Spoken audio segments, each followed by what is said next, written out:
Bonjour à tous et bienvenue dans cette nouvelle vidéo, cette fois-ci consacrée au Helios 77.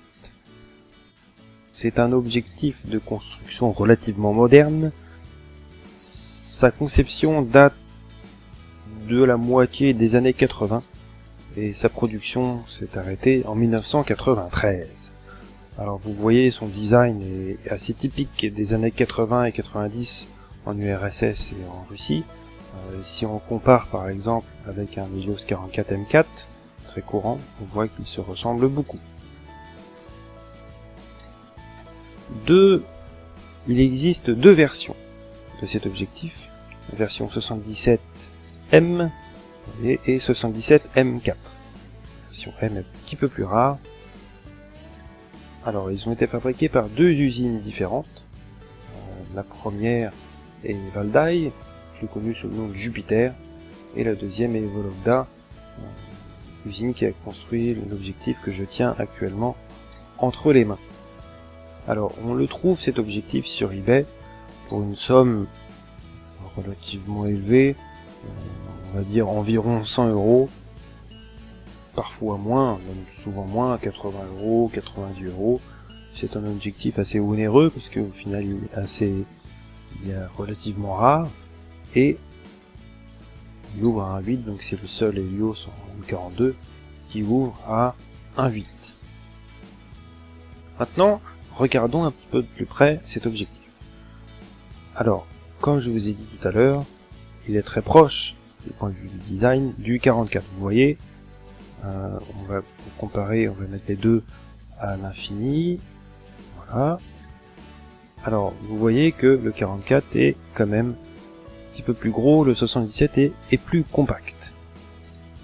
Également, le 77 est plus léger, 250 grammes contre 300 grammes pour le 44 M4. Vous voyez les lentilles aussi, le 44, les lentilles sont un petit peu plus petites, ce qui est tout à fait normal. La monture maintenant, alors c'est une monture M42, bien entendu, avec un diaphragme semi-automatique. Alors diaphragme semi-automatique, ça veut dire que vous avez cette petite tige à l'arrière qui va venir actionner le diaphragme. Je ferme un peu, et quand j'appuie sur cette tige, le diaphragme sort. Un diaphragme qui saute en russe. Pour régler ce problème, entre guillemets, qui n'est pas vraiment un problème, mais qui se trouve être un problème maintenant de nos jours, il faut acheter un adaptateur, alors c'est le même prix qu'un autre, avec ce petit débordement ici, qui va permettre d'appuyer sur la tige, et ainsi pouvoir contrôler le diaphragme. Quand vous fermez le diaphragme, il se ferme, quand vous l'ouvrez, il s'ouvre, il n'y a plus aucun souci. Regardez, c'est tout simplement magique. Alors, je vais dévisser cela. On va revenir une dernière fois sur le diaphragme, car il faut noter que le diaphragme est composé de 6 éléments. Donc du coup, le rond n'est pas très rond. Bon, c'est un petit point négatif pour certains. Voilà. Du point de vue optique, la résolution du 77 est égale à la résolution du 44 M6. C'est-à-dire c'est une très bonne résolution, 45 au centre, 25 sur les bords. Et à noter aussi que la focale est différente, bien sûr. Le 77 est un 52 mm, non pas 50. Alors que le 44 est un 50 mm.